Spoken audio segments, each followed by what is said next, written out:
Halo teman-teman, lama banget saya nggak muncul di channel YouTube-nya Aksoro dan saya nggak sabar banget untuk sharing insight-insight buat teman-teman.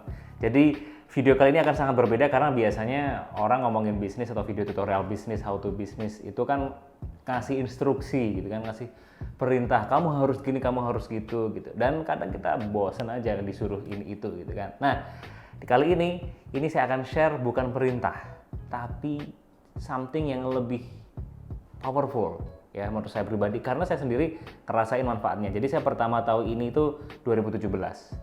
Ya berarti 4 tahun yang lalu ya. Ini berupa pertanyaan-pertanyaan yang ditemukan oleh Tim Ferriss. Tim Ferriss itu he is my idol gitu ya. Dia nulis buku banyak banget, blognya bagus banget.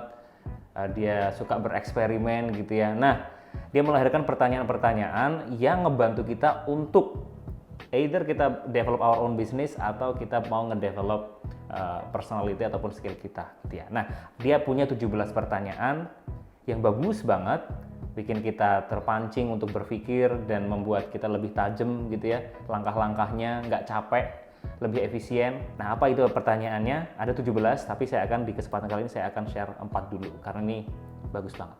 Jadi, pertanyaan pertama adalah ini saya translate loose translation, bener-bener nggak terlalu persis sama pertanyaan aslinya tapi intinya sama. Jadi pertanyaan pertama ini cocok banget buat Anda yang suka bingung mau buka bisnis apa. Kalau Anda tanya ke orang, aku enaknya bisnis apa gitu, ya kamu sukanya apa, ya kamu lihat tren marketnya gini-gini. Nah, itu kadang agak ribet ya, harus riset market gitu. Nah, ini simple banget. Pertanyaannya adalah what you spend silly on. Maksudnya kayak kamu itu suka borosnya itu di mana? Titik borosnya itu di mana? Suka hilaf tentang apa? Anda bisa cek transaksi mungkin di marketplace, Anda bisa cek di transaksi historic credit card, atau Anda bisa lihat sendiri, ingat-ingat Anda ini suka hilafnya itu di mana? Suka borosnya itu di mana? Apakah boros karena traveling, boros soal gadget, boros soal buku, boros soal baju? Karena sehemat-hematnya orang itu pasti ada titik borosnya. Dia nggak tahan gitu, dia nggak bisa nahan untuk nggak beli. Dia nggak tahan untuk nggak spend money untuk di situ gitu. Nah, Anda itu nggak tahannya di mana, hilafnya itu di mana? Itu adalah peluang besar jadi bisnis. Misalnya, Anda nggak tahan untuk nggak beli gadget, itu Anda selalu pengen beli gadget, padahal Anda hemat beli baju. Jadi Anda tuh nggak keluarin uang banyak untuk beli baju. Anda hemat tuh bajunya. Baju tuh bisa mungkin setahun baru ganti, 2 tahun baru beli lagi. Sepatu mungkin bertahun-tahun nggak ganti-ganti gitu. Tapi kalau soal gadget, Anda langsung beli. Anda suka khilaf di situ. Nah, kemungkinan besar Anda cocok make money di situ gitu. Nggak harus jualan gadget, mungkin mulai dari nge-review gadget bisa. Mungkin sekedar rentalin gadget juga bisa. Mungkin jasa milihin gadget. Saya dulu waktu SMA itu karena saya cukup melek duluan dibanding teman-teman. Itu kalau teman-teman mau beli gadget, mau beli komputer gitu ya, PC, itu kadang ada yang ngajakin saya dan saya dapat uang saku dari situ. Jadi ya itu bisa.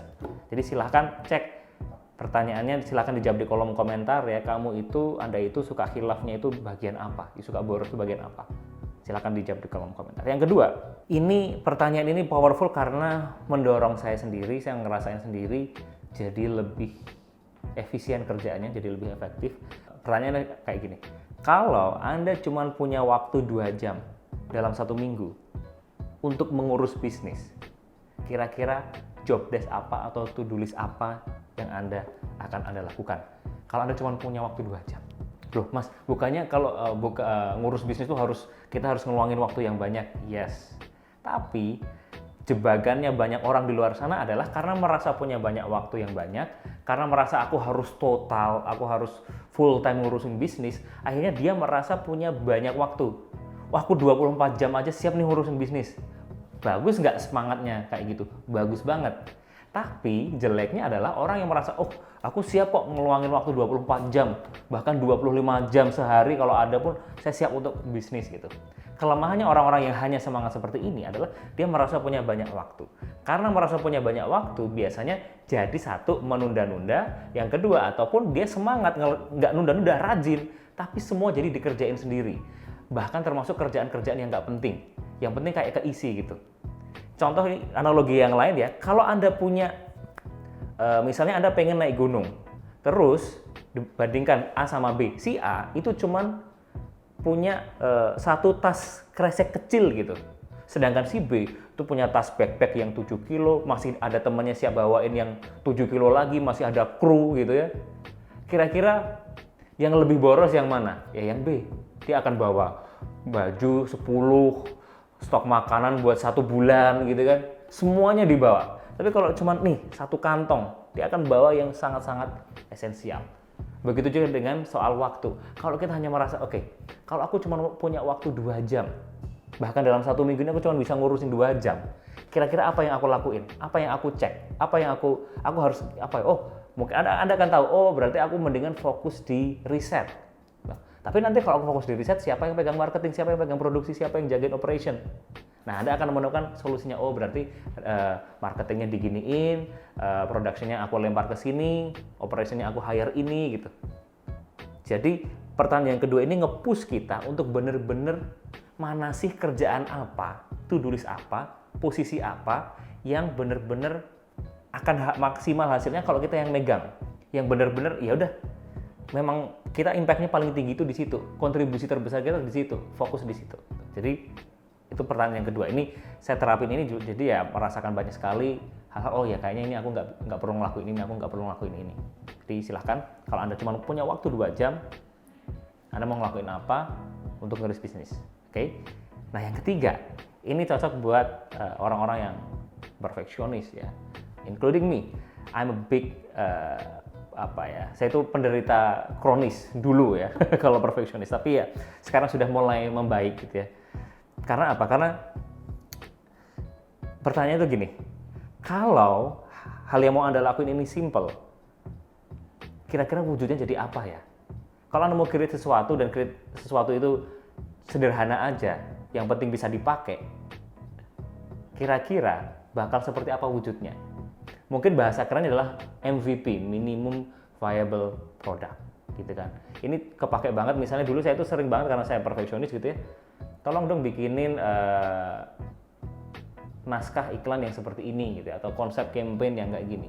Yang minta itu cuma butuh mungkin 10 kalimat dan nggak usah bagus-bagus, yang penting ada, yang penting nongol gitu. Atau misalnya briefnya kayak gini, misalnya ada yang datang, tolong dong ini saya mau bikin foto untuk iklan Facebook, tolong dong cariin kata-kata yang bagus banget. Wah, as a perfectionist saya langsung jadi, waduh apa ini, kata-katanya apa ya gitu. Akhirnya sampai sore belum kelar ya kan, akhirnya dia ya udah, lo kok belum kelar gitu, padahal yang dibutuhkan teman saya ini cuman yang penting kata-kata simple aja, nggak usah yang perfect gitu, yang penting posternya dia itu keisi gitu.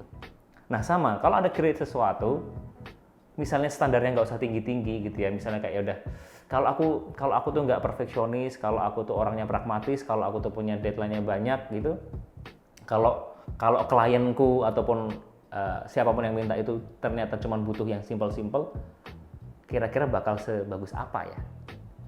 Apa yang bisa kita sederhanakan gitu. Ini membantu saya banget, termasuk waktu saya take video ini nih. Kalau saya yang dulu mungkin 5 tahun yang lalu gitu, pasti saya harus ngapalin skripnya dulu, lightingnya harus sangat-sangat perfect gitu kan. Tapi saya tahu setelah kenal pertanyaan ini, oke, apa sih yang dibutuhin yang nonton? Apakah yang nonton itu butuh lighting sekelas Hollywood film ya, sinematografinya sekelas itu? Apakah dia butuh? Ternyata enggak kan, yang nonton, Anda sebagai yang nonton, yang penting dapat ilmunya, yang penting bisa dengar omongan saya dengan jelas, ya udah. Jadi sederhanakan. Nah, yang keempat nih yang menarik. Ini cocok buat Anda yang merasa stuck bisnisnya atau kayak lagi buntu gitu ya. Pertanyaannya adalah, apa jadinya kalau kita melakukan hal yang kebalikan, 180 derajat kebalikannya selama 48 jam ke depan. Jadi misalnya selama ini Anda jualannya bayar iklan gitu ya, marketingnya berbayar gitu ya. Coba aja, dan ternyata lagi stuck. Hipotesis aja, gimana kalau aku selama 48 jam ke depan, aku ngelakuin sebaliknya, aku pakai organik, nggak pakai iklan sama sekali. Apa yang terjadi? Kalau si Tim Ferriss, waktu dia jadi sales software, kalau nggak salah ingat, itu dia bertanya ini, terus dia menerapkannya adalah dengan, aku ini sales software. Gimana kalau, terus aku biasanya telepon itu dari jam 9 sampai jam 5 sore, jam kerja gitu ya. Terus dia mikir, gimana kalau aku nelpon kliennya ini justru di luar jam kerja? Apa yang akan terjadi? Nah, akhirnya selama 2 hari berturut-turut, dia nelpon merospek itu di luar jam kerja. Hasilnya penjualannya jadi naik. Dia bahkan jadi top sales berturut-turut hanya karena itu. Jadi dia nemu, jadi keterusan, oh ternyata percobaan selama 2 hari, aku melakukan hal yang sebaliknya ternyata efektif. Ya udah dia teruskan kayak gitu. Nah, ini juga sama. Selama ini saya ngerasa oke, I need to be perfect, saya harus sangat bagus, saya harus ini. Gimana kalau besok itu resikonya waktu itu adalah saya jadi lambat ya, bagus tapi lambat. Makanya saya eksperimen gimana kalau yang penting selama 48 jam ke depan aku yang penting kerjainnya cepet, nggak peduli kualitas, yang penting speed dan kuantitas, apa yang akan terjadi. Nah, akhirnya saya dapat banyak sekali pelajaran-pelajaran di situ sehingga sekarang jadi lebih bagus lah. Intinya saya merasakan banyak sekali perubahan di situ. Oke, itu tadi adalah 4 pertanyaan yang menurut saya bisa Anda terapkan sekarang juga. Silakan Anda jawab. Ada satu, saya recap ya, satu pertanyaannya adalah Anda itu uang khilafnya sering di mana, itu bisa jadi peluang bisnis. Yang kedua, kalau cuma punya waktu 2 jam dalam seminggu, kerjaan apa yang Anda lakukan? Yang ketiga, lebih simple. Kira-kira kalau klien ataupun teman kita cuma butuh yang simple-simple, apa yang Anda kurangi? Yang keempat, lakukan hal kebalikan selama 48 jam ke depan. Oke, silakan dijawab di kolom komentar, karena kalau nanti komentarnya tembus 100 ya, tembus 100 komentar, saya akan lanjutin ke 13 pertanyaan yang berikutnya, di mana 13 pertanyaan ini juga keren banget, bisa mengubah hidup Anda. Terima kasih, tonton terus video-video dari Aksoro. Bye. Bagi teman-teman yang ingin bisnisnya tumbuh 10 kali lipat, ikuti terus video-video dari Aksoro. Jangan lupa subscribe, komen, like, dan share, supaya konten ini bisa lebih bermanfaat untuk banyak orang. See you next video.